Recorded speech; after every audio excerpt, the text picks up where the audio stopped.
Welcome back with worksheet 2 and question number 8. Question number 8. Question 8 is the denominator of a rational number is greater than the numerator by 7. The denominator of a rational number is greater than the numerator by 7. So what we will take? Let the numerator, we have to take the numerator of rational number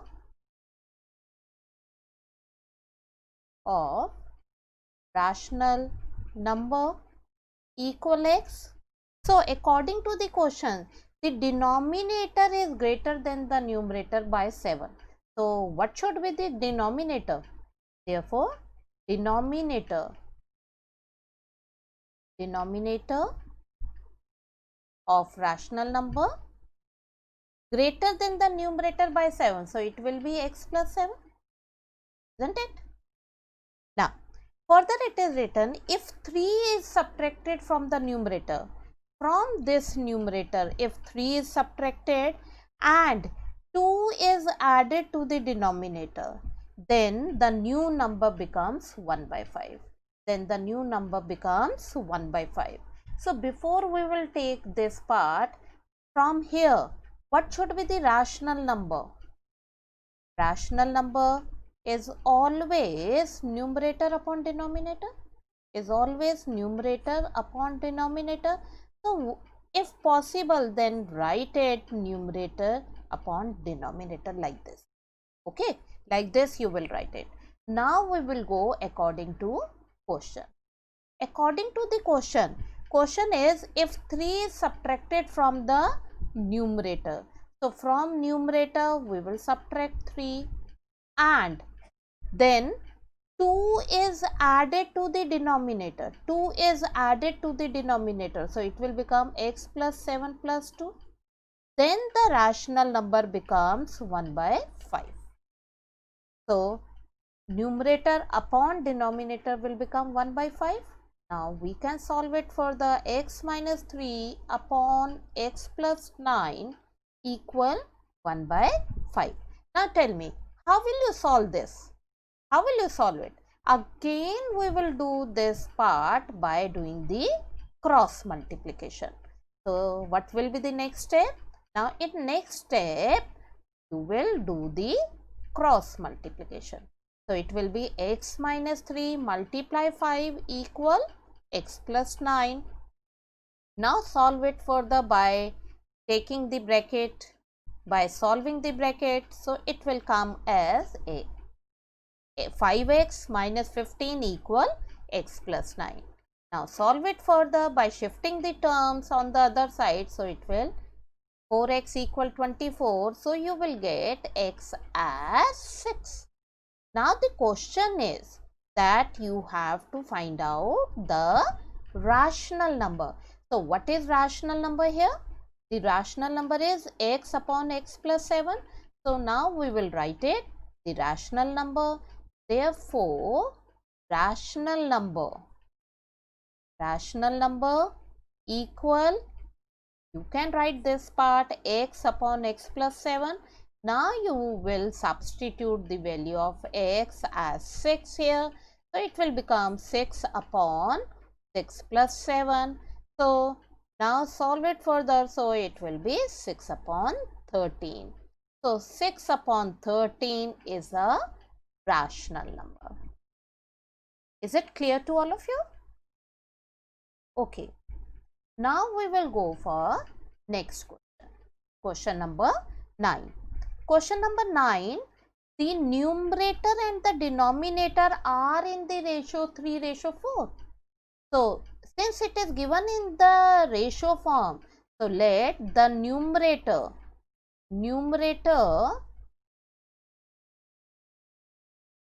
3:4. So we will take it as 3x and let the denominator, we will take it denominator as Since it is given 3:4, so it will be 4x.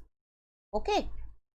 Now, further they are asking if the denominator is increased by 3, the ratio becomes 3:5. Denominator increased by 3. So, the numerator will remain same and the denominator increased by 3. So, since again they are talking about the numerator and denominator, so we will write the rational number first. We'll write rational number first. So, here the rational number is numerator upon denominator. So, it will be 3x upon 4x. Now, according to question is if numerator is increased by 3, if the denominator is increased by 3, so according to question 3x upon 4x plus 3, if the denominator increased by 3, the ratio becomes 3:5, or we can write it as 3 upon 5 also. So, can you tell me what should be the next step? What it should be? Again, you will do the cross multiplication. So, cross multiplication, it will become 15x equal 12x plus 9. Okay. Now, shift the term on the same side, like terms on the same side. So, it will become 3x equal 9. So, x will be 9 upon 3. So, 9 upon 3 will be 3. Now, the question is that what you have to find out here? According to the question, you have to find out the rational number. So, therefore, rational number equal, what it should be? Tell me. X, you are getting it as 3. So, it will come as 3x upon 4x. So, it will come as 3 multiply 3 upon 4 multiply 3. Cancel it. You will get its answer as 3 by 4. I think this question is clear to all of you.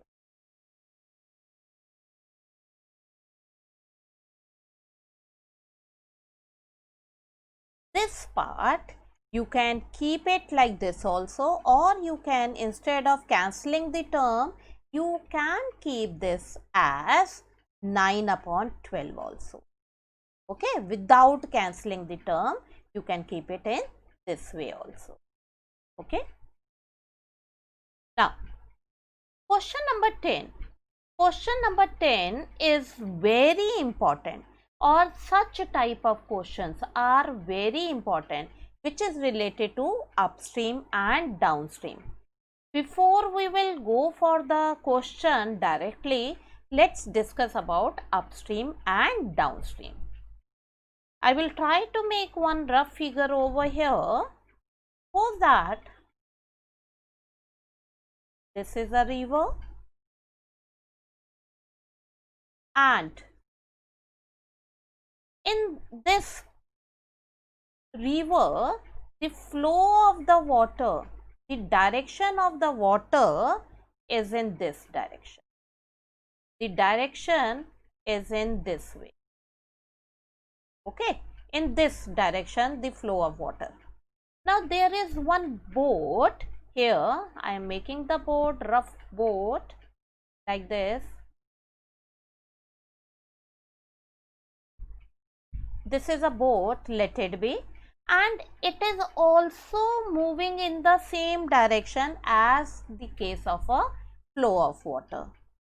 So, it means if both the things are in the same direction, as you can see it here, in this case the water flows in this direction and the boat also moving in the same direction, So, if both the things moving in the same direction, then this concept is related to downstream. Okay, downstream. But The second case is if the flow of water is in the same direction like this, but the boat is moving in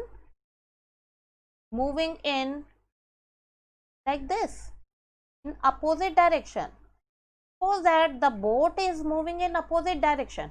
The water flow in the same direction, as in this case water flows in this direction, but the boat moves in another direction just opposite to the flow of the water. Then such case in which both of them moves in opposite direction, then this is called as upstream. You have to remember this thing. If both the things moves in the same direction, then it is downstream, and if both of them moves in the separate direction, opposite direction, then it is upstream. And one more thing, if we will take the case of the downstream, means both the things are moving in the same direction. So tell me whether the speed of the boat will be more in that case or not. It will be more in downstream because both of them flowing in the same direction. But in case of upstream, if water flows in this direction and the boat moving in the another direction, then the speed of the boat will be less in this case because both of them are moving in the opposite direction. So in this case, in case of upstream, the speed of the boat will be less. Okay. So to find out the downstream speed, you have to find out, whenever you will find out the speed of the boat downstream, then water speed plus boat speed, since it is more. And in case of upstream, since it is moving in the opposite direction, then the speed of the boat will be, what will be the speed of the boat? It will be the speed of the boat minus speed of the water. Okay. So you have to remember this concept, then only you can go for the question. Now, in this case, now let's talk about the question number 10. Question number 10 is, a motor boat goes downstream and covers the distance in 4 hours, while it covers the same distance upstream in 5 hours. If the speed of the stream means water, speed of the stream is 3 km per hour, what is the speed of the motor boat in still water? Speed of the motor boat in still water. So in such a type of questions, it is given that the speed of the stream means speed of the water is given. So here it is given speed of water or stream. It is given speed of the stream is given 3 km per hour, and we have to find out the speed of the boat in still water. So we will assume let speed of boat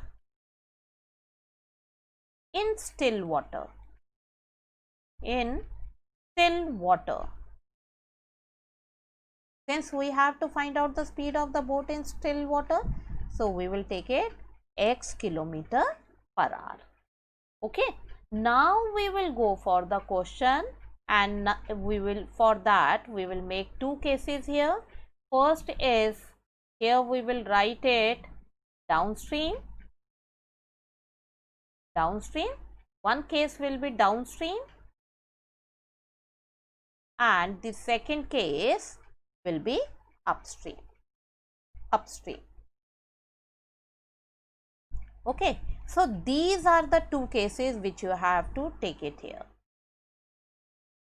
Now according to the question, it covered in downstream, it covers the distance in 4 hours. So in downstream, the time is 4 hours, 4 hours, while it covers the same distance upstream in 5 hours. So time is given 5 hours and here it is 4 hours. If the speed of the stream, it is already given as 3 km per hour. Now, we know that speed equal, here I will write it, speed equal distance by time, distance by time. You know, you have done this concept in your physics also, I think so. So speed equal distance by time. So first of all, we will find out the speed of boat downstream. Speed of boat. So what it should be, as I have told it in this case, in downstream, the speed of the boat will be speed of the stream plus speed of the boat. Okay, speed of the water plus speed of the boat. So what it should be? You have to add them. Speed of the boat plus speed of the stream. Stream means water. So it will be x plus 3 km per hour. And in this case, in upstream, speed of boat, can you tell me what it should be? What should be speed of boat in upstream? Since it is moving in opposite direction, so it will be subtract. You have to subtract it. So speed of boat minus speed of stream. Remember, since always you have to consider the speed of the boat as more than the speed of the water. So always you will subtract, while doing the subtraction, boat minus water speed. Okay, don't go in reverse order. Now here you know this formula, that speed equal distance by time. So what should be distance equals to? Distance equals to what? Can anyone tell me? What should be distance equals to? Do the cross multiplication. So distance will be speed multiplied time. So distance you will get it as speed multiplied time. So same thing we will use it here. So we will find out the distance covered by the boat in downstream case. So distance, we will find out distance of boat, distance covered by boat. We will take it distance covered by boat. What it should be? Can anyone tell me? Distance is speed multiplied time. So it will be, speed क्या है boat की? Speed is x plus 3. So x plus 3, and what is the time here? 4. So this is the distance. Distance speed multiplied time. So this is the distance. So write its unit as kilometer. Same way you will find out the distance covered by boat in case of upstream. In case of upstream, again the formula is same, speed multiplied time, but you will use the value from upstream. So it will be speed multiplied time. So x minus 3 multiplied time. Time is 5 hours. So the time is 5 hours. So this is the distance. So it means in kilometer. Now, before we will switch over to the next part, look here. Whether the boat goes from this end to this end, or if boat moves from this end to this end, the distance covered by the boat will remain same, isn't it? The distance covered by the boat will remain same. Same concept we will use here. The distance covered by boat, whether it is downstream or the distance covered by boat, whether it is upstream, the distance will remain same. distance covered by the boat will remain same whether it is upstream or downstream. So it means that x plus 3 multiply 4, x plus 3 multiply 4. Now, therefore, x plus 3 multiply 4 should be equals to what it should be? It is equals to x minus 3 multiply 5. X minus 3 multiply 5. X minus 3 by 5. Why? Because the distance covered by the boat, whether it is upstream or downstream, it will remain same. So you can give the reason if you want, that distance covered by boat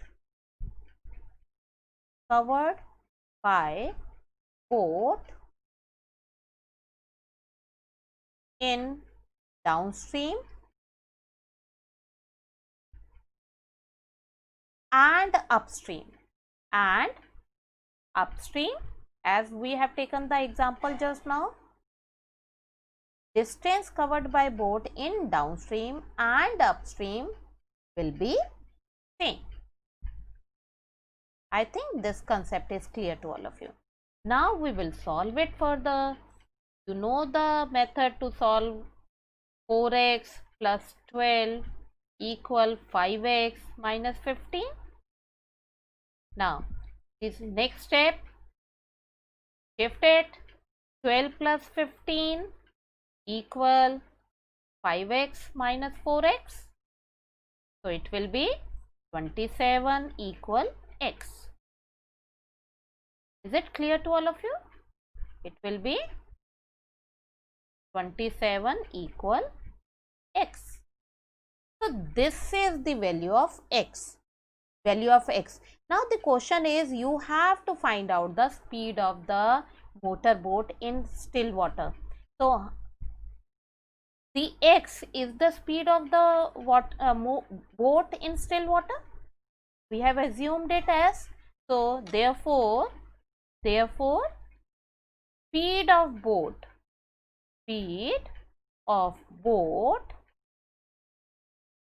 in still water, what it should be, since we have assumed it as x, so it will be 27 kilometer per hour. So this will be the answer. I hope that the concepts are clear to all of you. That's all for today. Thank you and have a nice day.